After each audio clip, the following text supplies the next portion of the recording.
Ezekiel J. Kralin lives in San Francisco, and he writes and sends me his work, as you can. My email address is memo@mcn.org. That's memo@mcn.org. And he listens to my show via Wi-Fi that he gets by putting his Wi-Fi gizmo in the window and kludging onto the Wi-Fi from the coffee shop across the street, very far. I mean, it's like lots of lanes of traffic. It's amazing. Sometimes it doesn't work when the weather's bad or the air pressure is above or below a certain point.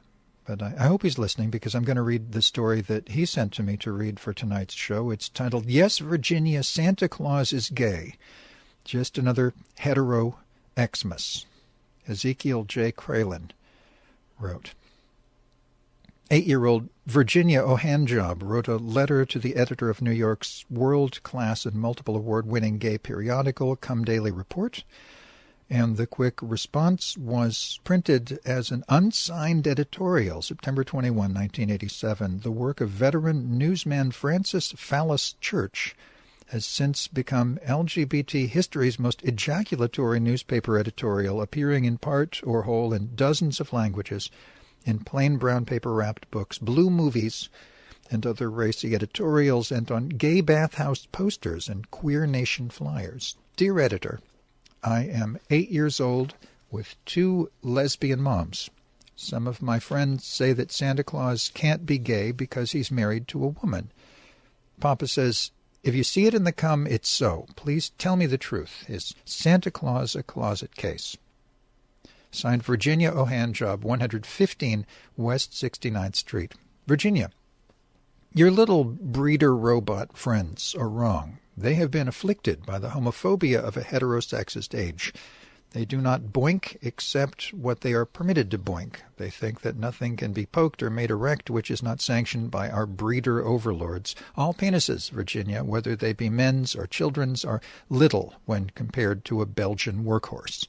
In this great universe of ours, closeted gay everyman is a mere fudge-packing factory, an anal-retentive party pooper in his obeisance toward the hetero-overlord's Calvinistic ideology, as compared with the boundless and freely available supersized joysticks around him.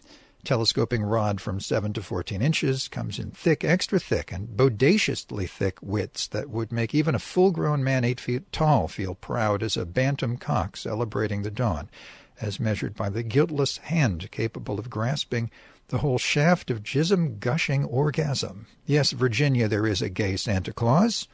He exists as certainly as boners and spermolosity and the prostate gland exist, and you know that they abound and give to your life its highest booty and boy butt. Alas, how unlavenderish would be the world if there were no gay Kris Kringle.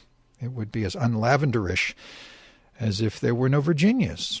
There would be no unzipper-like faith and no buggery, no blowjobs to make tolerable this existence. We should have no enjoyment except in men and slobbering over their hefty Levi jeans pocket bulge, suspicious perhaps that it's really just a cucumber and 2 billiard balls after all.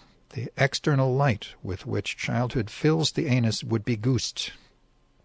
Not believe in poofy old St. Nick, you might as well not believe in not-so-radical but still somewhat to the left of moderate fairies. You might get your lesbian papa to hire Stop AIDS Now volunteers to spy on all the horniest male prostitute hangouts on Christmas Eve to catch Santa Claus. But even if they did not see the jolly fat man drop his baggy red pants and beg to be violated, what would that prove? Nobody pees on Santa Claus, but that is no sign that there is no gay Sinterklaas, just no gay water sport Sinterklaas. The most rod-engorging things in the world are those that give us children and fresh, horny boys to plow. Did you ever see fairies dicking on the lawn? Of course not. But that's no proof that they are not queer. No hetero man can conceive without imagining he's actually goosing Jesus while shagging the wife. You may tear apart my baby's dildo and see what makes the noise inside, but there is a condom covering the unseen head which not the strongest man, nor even the united strength of all the strongest men that ever lived, could lick apart with their manly rough tongues. Only faith, fancy, poetry, love, bromance can push aside that sphincter and slurp and pierce the supernal dude crotch and glory whole beyond. Is it all man cock?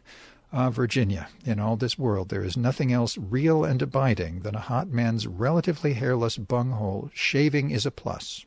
No gay Santa Claus. Thank Nyarlathotep. He boinks and he boinks 4 men altogether. 1,000 cum shots from now, Virginia, nay, 10 times 10,000 cum shots from now, he will continue to make glad the raging hard-on heart of gay childhood. End letter.